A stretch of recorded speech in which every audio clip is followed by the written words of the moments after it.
ಓಂ ಅತ್ಯುದ್ರಿಕ್ತ ವಿದೋಷ ಸತ್ಸುಖ ಮಹಾ ಜ್ಞಾನೈಕ ತಾನಪ್ರಭಾ ಸರ್ವಪ್ರಾಭವ ಶಕ್ತಿ ಭೋಗ ವಿಲಸತ್ ಸಾರಾತ್ಮ ದಿವ್ಯಾಕೃತಿ ಸೃಷ್ಟಿ ಸ್ಥಾನ ನಿರೋಧ ನಿತ್ಯ ನಿಯತಿ ತಾನ ಜ್ಞಾನ ಶಾಂತಾಮೋಕ್ಷ ವಿಮೋಕ್ಷದಂ ಪರಮಜಂ ಹರಿವಜಂ ನಿತ್ಯಂ ಸದೋಪಾಸ್ಮಹೇ. ಏನಾಗಿತ್ತೀಗ ವಾಯುದೇವರು ಆಖಣಾಶ್ವಸವ ಅಂತ ಹೇಳಿದ್ರು. ಆದ್ದರಿಂದ ಅವ್ರ ಮೂಲಕನೇ ಆರಾಧನೆ ಆಗಬೇಕೆ ಹೊರತು ಬೇರೆ ಕಡೆ ಆಗಲಿ ಸಾಧ್ಯ ಇಲ್ಲ. ಉಳಿದವರು ಎಷ್ಟೇ ದೊಡ್ಡ ಕೆಲಸ ಮಾಡಿದ್ರು ಕೂಡ ಏನಾಗುತ್ತದು ಅಲ್ಪ ಮುಟ್ಟದೇ ಇಲ್ಲ ದೇವರಿಗೆ. ಫಸ್ಟ್ ಆಫ್ ಆಲ್ ಯಾರು ಭಾರತೀಯ ಮುಖ್ಯ ಪ್ರಾಣ ಅಂತರ್ಗತ ಅಂತ ಇದರ ಉಪನಿಷತ್ತಿನ ಮಾತಿದು, ಭಾಗವತದ ಮಾತುಗಳು. ನಾ ಅದನ್ನು ಮಾತುವರು ಮಾಡ್ಕೊಂಡಿದ್ದಾರೆ ಅಂತ ಹೇಳಾಗಿಲ್ಲ. ಅವರೇ ಓದಿ ಅವರೇ ಅರ್ಥನೂ ಬರೀತಾರೆ ಅಂತ ಹೇಳಿಲ್ಲ. ಬೇರೆ ಅರ್ಥ ಬರೆಯೋಕ್ಕೆ ಬರೋದೇ ಇಲ್ಲ, ಅದಕ್ಕೆ ಆ ಅರ್ಥನೇ ಬರಿಬೇಕು, ಫಾಲೋ ಮಾಡೋಲ್ಲ, ಅದು ತಪ್ಪು. ಪ್ರಾಣಬುದ್ಗೀತ ಮಿತ್ಯಾದ್ಯ ದ್ವಿತೀಯ ಸಪ್ತಮಿ ಮತ ಇಷ್ಟೆಲ್ಲ ತಿಳಿಸಿ ಆ ವಿಷಯ ಮುಗಿಸಿದ್ರು. ಮುಂದೆ ಬರೋದು ಯಾವ್ದಾರು ಎಲ್ಲ ಹೆಚ್ಚು ಉಪನಿಷತ್ತು ಓದ್ತಾ ಇಲ್ಲ, ಬರೀ ಭಾಷ್ಯ ಮಾತ್ರ.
ಉಪನಿಷತ್ತು ಒಂದೇ.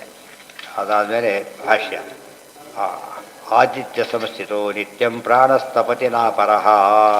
ಅಲ್ಲಿರೋದೇನೋ ಸಯೇವಾಸೌ ಅಥ ಅಧಿದೈವತಂ ಸಯೇವಯಸೌ ತಪತಿ ತಮುದ್ಗೀತಾಮುಪಾಂಸಾದ್. ಎಷ್ಟು ಸುಲಭ ನೋಡಿ, ಭಗವದ್ಗೀತೆಗೆ ಲಿಂಕ್ ಇದು.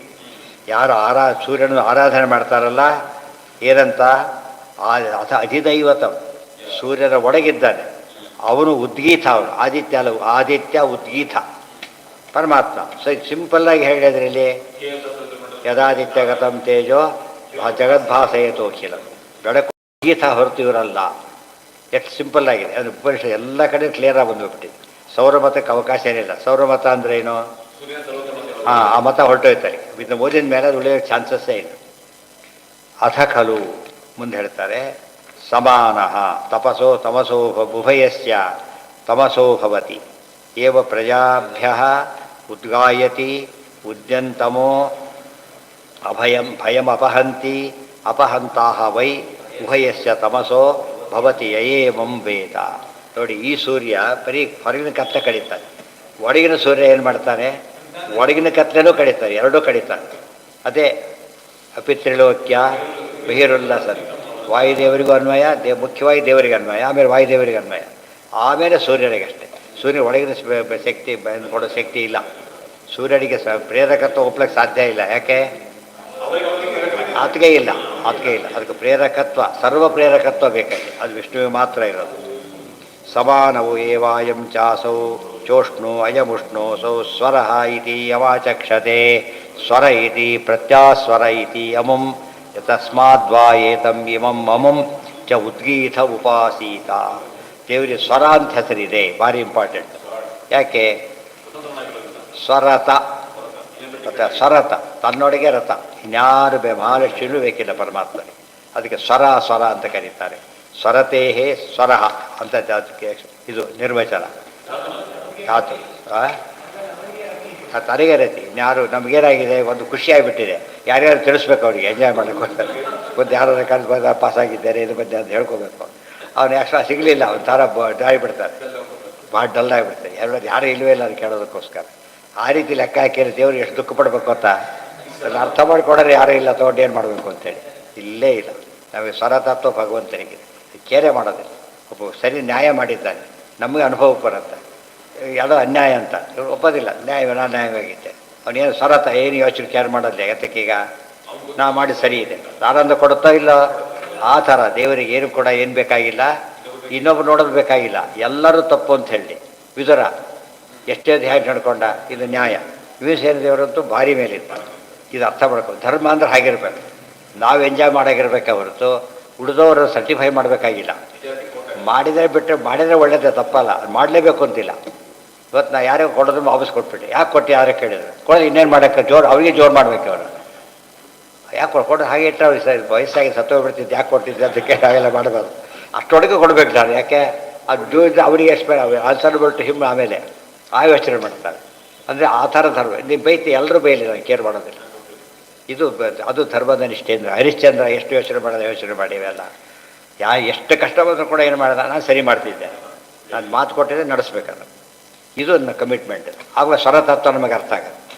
ದೇವ್ರು ಯಾರು ಏನು ಮಾಡಬೇಕಾಗಿಲ್ಲ. ಮಕ್ಕಳಿಗೆ ಏನು ಗೊತ್ತಾಗುತ್ತೆ, ತಾಯಿ ಮಾಡಿದ್ದಲ್ಲ ಗೊತ್ತಾಗ್ತಿಲ್ಲ. ಆ ಕೆಲಸ ಕಾಲು ಒದ್ದು ಬಿಡುತ್ತೆ. ಬಟ್ ತಾಯಿ ಕೇರ್ ಮಾಡ್ತಾಳೆ ಅದರ, ಪಾಪ ಇಷ್ಟೆಲ್ಲ ಮಾಡಿ ಒದ್ದು ಬಿಡ್ತೀವಿ, ಅದನ್ನು ಒದ್ದು ಹೋಗ್ಬಿಟ್ರೆ ಸಾಕು ಅಂತ ತಿಳ್ಕೊಂಡ್ರೆ ಗತಿ ಏನಾಗುತ್ತಾಗ. ನನ್ನ ಕರ್ತವ್ಯ ಮಾಡಿದ್ದೇನೆ, ಅದು ಅವನಿಗೇನು ಗೊತ್ತಾಗುತ್ತೆ ಪಾಪ, ಅದಕ್ಕೇನು ಗೊತ್ತಾಗುತ್ತೆ, ನಾವು ನೋಡ್ಕೋಬೇಕು ಅಂತೇಳಿ. ದೇವ್ರ ಮುಂದೆ ಎಲ್ಲರೂ ಮಕ್ಕಳೇ ಆದಾಗ ಏನಾಗುತ್ತೆ, ಅವ್ರಿಗೇನು ಗೊತ್ತಾಗುತ್ತೆ, ನಾನು ನೋಡ್ಕೋಬೇಕಷ್ಟೆ. ಅವಾಗ ಇನ್ನೊಬ್ರು ಸರ್ಟಿಫಿಕೇಟ್ ಬೇಕಿಲ್ಲ, ಅದಕ್ಕೆ ನ್ಯಾಚುರಲಿ ಮಾಡ್ತಾರೆ. ನೋಡೋದಕ್ಕದು ಪಾಪ ಎಷ್ಟು ಹೆಲ್ಪ್ಲೆಸ್ ದೇವರು ಅನಿಸುತ್ತೆ, ಆಮೇಲೆ ಗ್ರೇಟ್ ಅನಿಸುತ್ತೆ. ಅದು ಸಾಧ್ತಾರೆ. ಅಲ್ಲಿಗೆ ನಾಳೆ ದಿವಸ ಮುಂದಿನ ಭಾಗ. ನಾಳೆ ಅಂದರೆ ನಾಡಿದ್ದು ಅಂದರೆ ಆಚರಣೆ, ಈಗ ನಾಡಿದ್ದು ಆಚರಣೆ. ಸರ್ವೇಂದ್ರಿಯ ಪ್ರೇರಕೇನ ಶ್ರೀ ಪ್ರಾಣಪತಿ ನೇರಿತಃ ಯದವೋಚ ಮಹಂತೇನ ಪ್ರಿಯತಾ